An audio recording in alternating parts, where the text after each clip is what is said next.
Hello everyone, welcome to Business School 101. Do you know why you might hold on to a stock that's losing value, hoping it will rebound, instead of cutting your losses?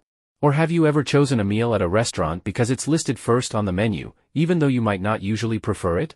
These are the types of questions behavioral economics addresses. So what is behavioral economics? How it was developed as a discipline? What are its key terms and major applications?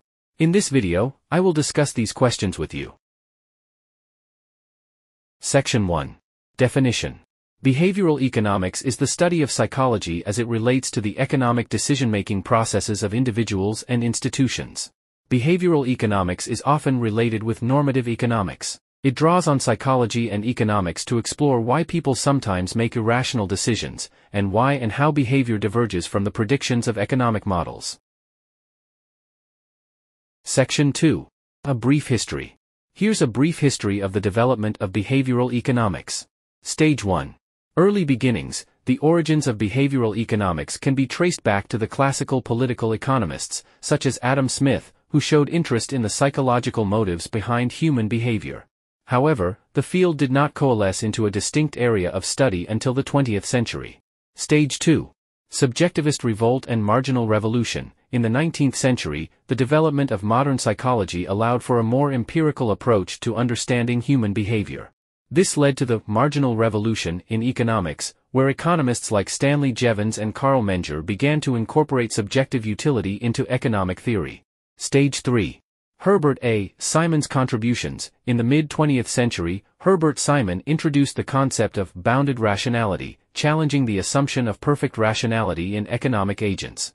Simon argued that people are rational, but their rationality is limited by the information they have, their cognitive limitations, and the complexity of the world. Stage 4. Prospect theory and heuristics. Daniel Kahneman and Amos Tversky's work on prospect theory and heuristics in the 1970s marked a significant milestone in the development of behavioral economics. They demonstrated that people's decisions under uncertainty and risk deviate from the predictions of classical economic theory. Stage 5. Become a distinct field. By the 1970s, behavioral economics began to emerge as a separate field, with the establishment of the Journal of Behavioral Economics in 1972. Stage 6. Integration and expansion. Over the following decades, from the 1980s onwards, behavioral economics expanded its scope, incorporating insights from cognitive psychology, neuroscience, and social preferences. It began to challenge and complement traditional economic models, leading to a more nuanced understanding of economic behavior. Stage 7.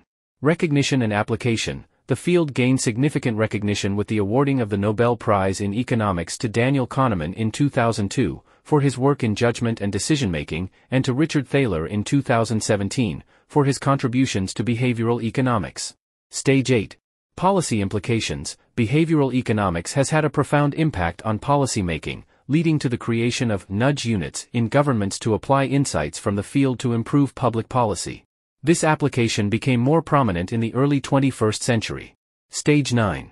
Current status. Today, as we move further into the 21st century, behavioral economics is a vibrant and growing field that continues to evolve.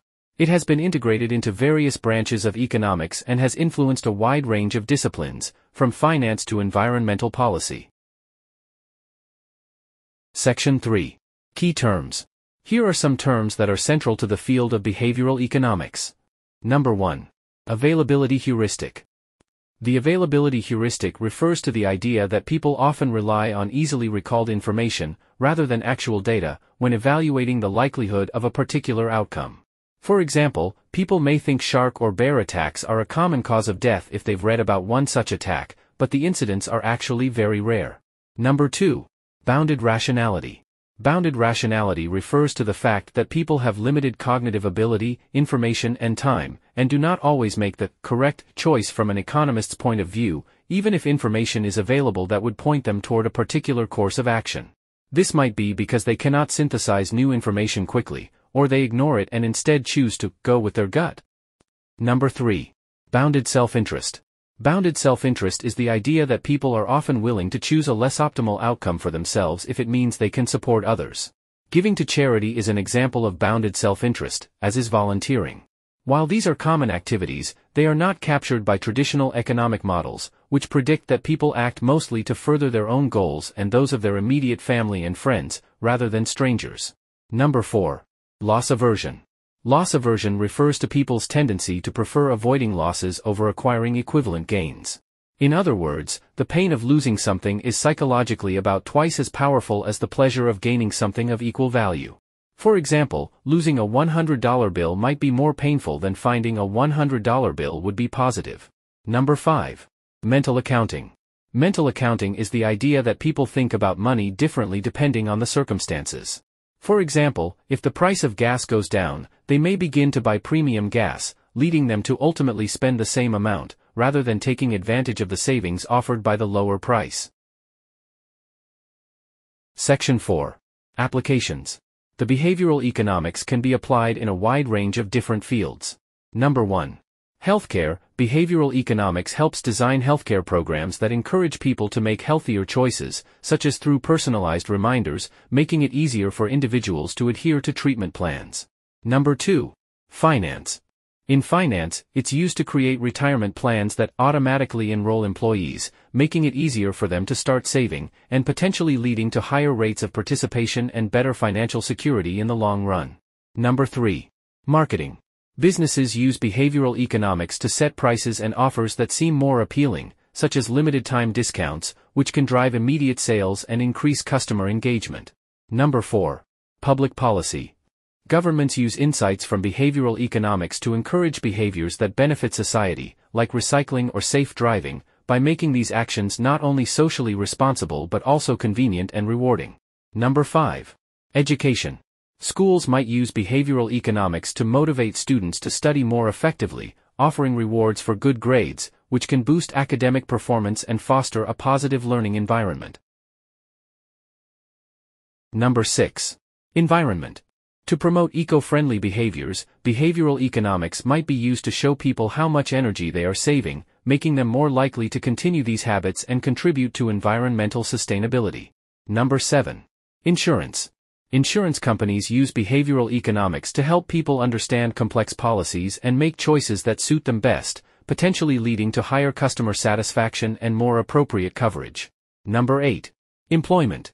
Employers might use behavioral economics to design workplaces that encourage productivity by setting clear goals and providing regular feedback, which can improve employee morale and business outcomes. Number 9. Transportation. Cities might use behavioral economics to reduce traffic congestion through measures like congestion pricing, which not only eases traffic but also promotes the use of public transportation and reduces pollution. Section 5. Summary. To sum up, behavioral economics blends psychology and economics to explore how cognitive biases and emotions influence our decision-making. It offers insights that can enhance our financial choices, health behaviors, consumer decisions, and policy responses, ultimately guiding us toward more informed and beneficial actions in our everyday lives. Alright, that's all for today's topic. If you have any questions regarding this video, please leave your thoughts in a comment below. I hope you guys have enjoyed this video, and if you did, make sure you give it a thumbs up and subscribe to my channel. Thanks for watching, and I will see you next time.